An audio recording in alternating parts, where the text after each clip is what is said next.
Advertising Project TV.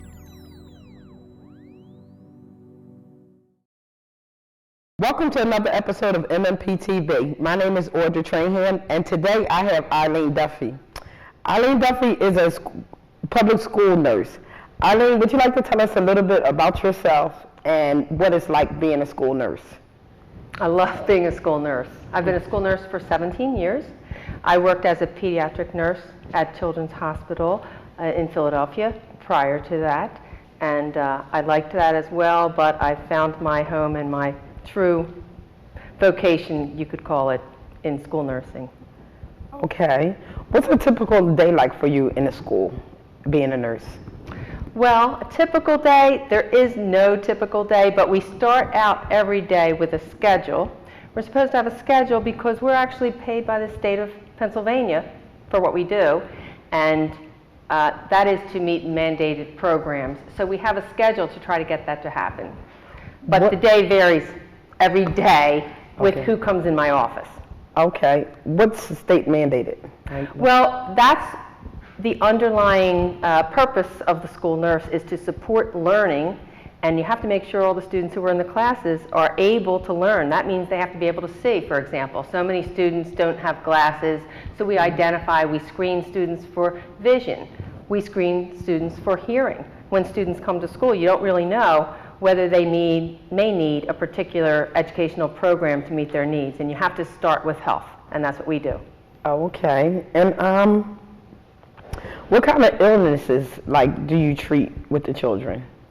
Well, we could see anything that could happen, including things that happen to be rare, but for the most part, the most common things we see are stomach aches, headaches, anxiety, somatic complaints, kids who might be sad about something, and that always comes out in a somatic complaint. Most students wouldn't raise their hand and say, may I go to the counselor, for example, because I'm depressed or something happened at home, because their bodies will tell them something. They'll tense up, they'll get a stomach ache, and they show up at the nurse. Okay. Why did you decide to become a school nurse? Well, I had been a pediatric nurse, and I always loved working with children. Right. And prior to becoming a nurse, I was a teacher, so that was a natural mix for me. A friend of mine was a school nurse, and at a certain point in the district, they were hiring a large cluster of nurses, and she approached me, which made me feel that I was the right match for that and had me look into school nursing, and it was a great decision. Right now in Philadelphia, we're seeing drastic school budget cuts affecting many workers, students, parents, and teachers. Would you like to talk about what's going on right now with the school nurses in Philadelphia and how it would affect the nurses and our children?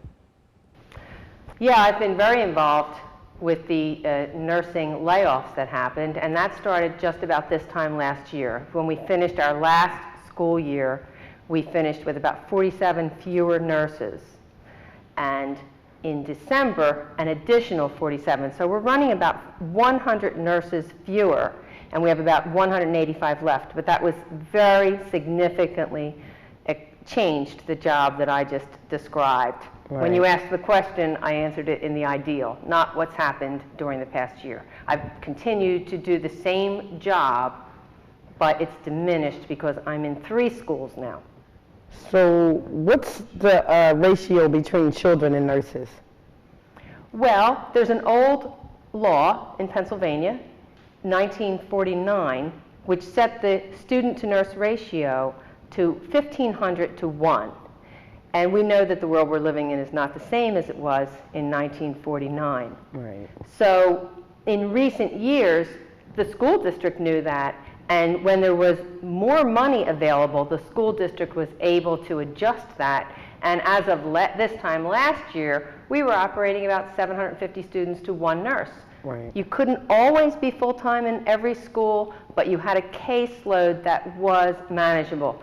Still not ideal, but the National Association of School Nurses recommends 750 to 1, so I'll go with that. Now we're doing double that. We're back to this. The lawmakers have decided if we only have to provide 1,500 to 1 by law, that's what we're going to do. And that's what we're doing right now, which is not optimal in any way. It sounds like the priority is not seeing that the kids' needs are taken care of. It seems like they're just trying to get away with the minimum just to save a buck. Oh, exactly, exactly. And these are the times that we are living in, and it's very troubling. It's troubling across the board for our society that we're shortchanging our students in this way. Think about the parents. Right. Now, we can talk about that for a minute. It's Right. really important.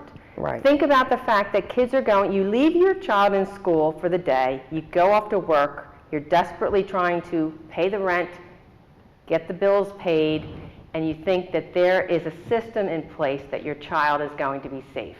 Right. I hate to disappoint people right now.